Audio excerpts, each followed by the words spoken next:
Welcome. इस video में हम वेट लॉस इंडस्ट्री में बताया जाने वाला आधे सच को एक्सपोज करेंगे। वो आधा सच या झूठ क्या है कि आप कैलोरीज कम खाएं या आप डाइटिंग करें।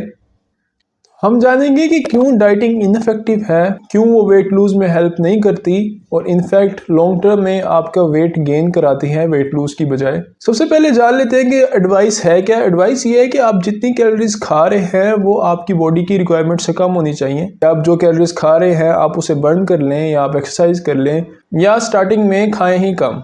इसे डाइटिंग कहा जाता है या कैलोरी डेफिसिट कहा जाता है। इसमें कैलोरी इन और कैलोरी आउट का जो बैलेंस है उसे यूज करके वेट लूज किया जाता है। आधा सच है, ये इफेक्टिव तो है लेकिन ये लॉन्ग टर्म हेल्थ के लिए अच्छा नहीं है। तो ऐसा क्यों है और ये एडवाइस पूरी दुनिया को पता होने के बावजूद भी ओवरऑल वर्ल्ड में रिसेंटली वेट क्यों बढ़ता जा रहा है। ओबेसिटी एक पेंडेमिक के तौर पर सामने आ रही है जबकि सबको पता है कि कैलोरीज कम खानी है। अगर ये इतना ही इफेक्टिव होता तो सारा वर्ल्ड वेट लूज की तरफ जा रहा होता, ना कि वेट गेन और ओबेसिटी की तरफ। आपको मैं एग्जांपल देके समझाता हूँ कि एक पर्सन है जो कि अल्कोहलिक है, उसे अल्कोहल की एडिक्शन है।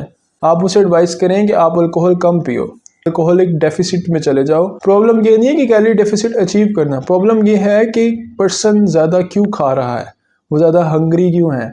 इसी तरह जो अल्कोहलिक है वो ज़्यादा अल्कोहल क्यों पी रहा है, उसे पता है कि अल्कोहल मैंने कम पीनी है, तो उसकी रूट कॉज कुछ और है। मे बी वो अनएम्प्लॉयड हो, डिप्रेस्ड हो, स्ट्रेस्ड हो, अनएजुकेटेड हो, तो वो अल्कोहल ज़्यादा पी रहा हो, या उसकी सोशल गैदरिंग ऐसी हो। तो ये रूट कॉज है। आप उस रूट कॉज को आइडेंटिफाई करेंगे, फिर उस पर्सन को हेल्प करेंगे, उस पर्सन को एजुकेट करेंगे, उसको स्ट्रेटेजिक प्लान बताएंगे, तब वो उस एडिक्शन से बच जाएगा। इसी तरह वेट लूज में भी आपने रूट कॉज को आइडेंटिफाई करना है। रूट कॉज है हंगर, यानी भूखा रहना। ज्यादा भूख की वजह से लोग ज्यादा खाते हैं और इससे हर इंसान सफर कर सकता है। तो हमने ये जानना है कि ज्यादा भूख क्यों लग रही है बॉडी को, बॉडी ज्यादा क्यों कैलोरीज डिमांड कर रही है जितनी उसे चाहिए।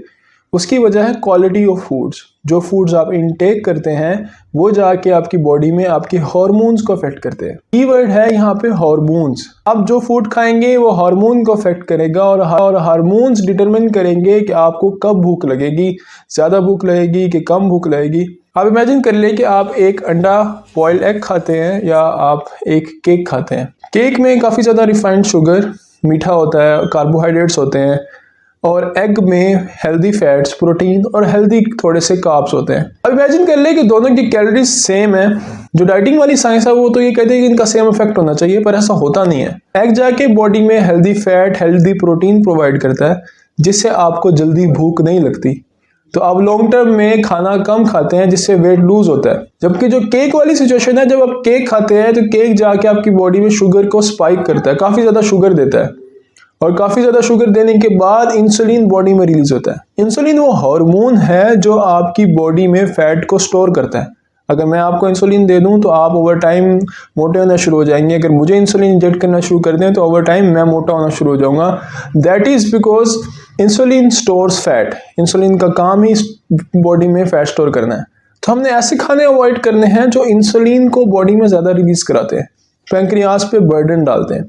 तो ऐसे खानों में सबसे टॉप पर है रिफाइंड शुगर्स, मीठा, जैसे जो हमें केक से मिलता है, जो क्विकली जाके आपको एनर्जी देते हैं। तो आपकी बॉडी में सडन शुगर आती है, फिर बॉडी को सिग्नल मिलता है जी इंसुलिन रिलीज करें, हमारे पास एक्स्ट्रा कैलोरीज है। बॉडी इंसुलिन रिलीज करके उस शुगर को बॉडी में स्टोर कर लेती है एज अ फैट।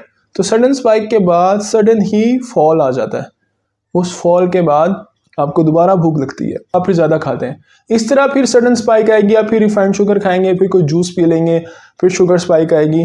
तो आप अगर कैलोरी डेफिसिट में भी चल रहे हैं लेकिन अगर आप डाइट ऐसी ले रहे हैं जो आपको स्पाइक्स दे रही है, आपकी बॉडी में इंसुलिन रिलीज कर रही है, आपकी बॉडी को ये सिग्नल दे रही है कि फैट स्टोर करें, तो आप वेट लूज नहीं कर सकेंगे। दूसरी साइड पे आपने जो एग खाया था, एग में हेल्दी प्रोटीन और हेल्दी फैट्स होता है। हेल्दी प्रोटीन, हेल्दी फैट्स आपकी बॉडी एनर्जी के तौर पर यूज़ करती है। आपके मसल्स जो हैं, जो आपको चलने में, उठने में, इनफैक्ट बैठने में हेल्प करते हैं, वो फैट्स को यूज़ करते हैं स्मॉल फैटी एसिड्स के तौर पर। तो जब आपने एग खाया था तो एग ने जाके इन चीज़ों को आपकी बॉडी में दी और बॉडी ने उसे फ़ौरन एज अ फ्यूल इस्तेमाल किया। इंसुलिन रिलीज़ हुई लेकिन ज़्यादा रिलीज़ नहीं हुई, थोड़ा सा स्टोरेज हुआ, थोड़ा सा यूज़ हुआ, और वो एग ओवर द डे आपने मॉर्निंग में खाया था तो शाम तक वो डाइजेस्ट हो चुका होता है, वो स्टोर नहीं होता आपकी बॉडी में एज अ फैट। तो ये डिफरेंस है क्वालिटी ऑफ फूड्स में। अगर आप फूड्स की क्वालिटी को इंक्रीज करेंगे तो आपको डाइट पे जाने की ज़रूरत नहीं है। हम जान लेते हैं कि डाइट वेट गेन कैसे कराती है।